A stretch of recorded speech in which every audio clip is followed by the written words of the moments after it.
நான் எடுத்து வைக்கிற கருத்தியில தான் நீங்க பார்க்கணும்.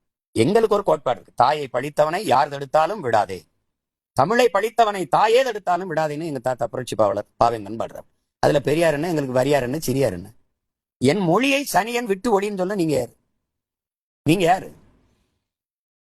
தமிழ்ல என்ன இருக்குதுன்னு கேட்க நீங்க யாரு? என் மொழியை காட்டுமிராண்டி பாஷைன்னு சொல்ல நீங்க யாரு? ஆங்கிலத்தை படிக்க, தமிழோட ஆங்கிலம் கலந்து பேசுங்க, தமிழை ஆங்கிலத்திலே எழுதுங்கன்னு சொல்ற நீங்க ஏன் தமிழ்ல எழுதுனீங்க? உங்களுக்கு எழுத வரலன்னா யாராவது வச்சு தமிழ் ஆங்கிலத்தில் எழுதி வச்சு போயிருக்கலாமே. என் மொழியை சனியன் என் மொழியில பேச நீங்க எப்படி பேசலாம்? எப்படி பேசலாம்? அதை விட்டு ஒளி, என் மொழியை காட்டுமிராண்டி பாஷைன்னு சொல்ல நீங்க யாரு? எங்க ஐயா காட்டுமிராண்டி மொழி ஏன் காட்டுமிராண்டி மொழி எங்க ஐயா சொல்றாரு? ஏன் சொல்றாரு?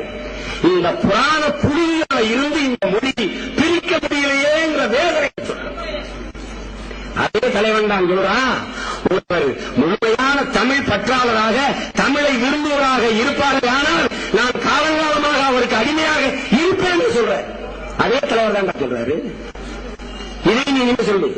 காட்டுமிராண்டி மொழி ஏன் சொன்னா, உங்க ராமாயணம், உங்க மகாபாரதம், உங்க பாஞ்சாலி சபதங்கள், ஏழவு கர்மாந்தரம், தேவாரம், திருவாசனம், இந்த புராண புலிகளை சுமந்த மொழியாக, கொண்ட மொழியாக இந்த தமிழ் இருந்து போகிறதே நினைச்ச ஆதங்கத்தில் சொன்னார். காட்டுமிராண்டி மொழி இருக்கு. மொழி மேல பற்றில்லாமையாடா இந்த நாட்டு மேலையும் இந்த மக்கள் மேலையும் பற்றில்லாமையா தனி தமிழ்நாடு கேட்ட முதல் தலைவன் இந்த நாட்டில் தந்தை பெரியார்.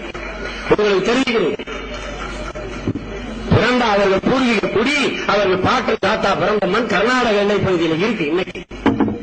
ஆனால் தனித்தமிழ்நாடு கேட்டு தந்தை பெரியார் அவர்கள் இந்திய தேசிய வலைவரத்தை இருக்கிற போது, தமிழ்நாட்டை இப்படி பிடித்துக் கொண்டு இந்திய தேசிய வலைவரத்தை இருக்கிற போது, அவர் பிறந்த அவர் தாயக மண்ணான கர்நாடக மண்ணும் சேர்ந்துதான் இருந்தது என்பதை நீங்கள் கவனித்து வச்சுக்கிறீங்க.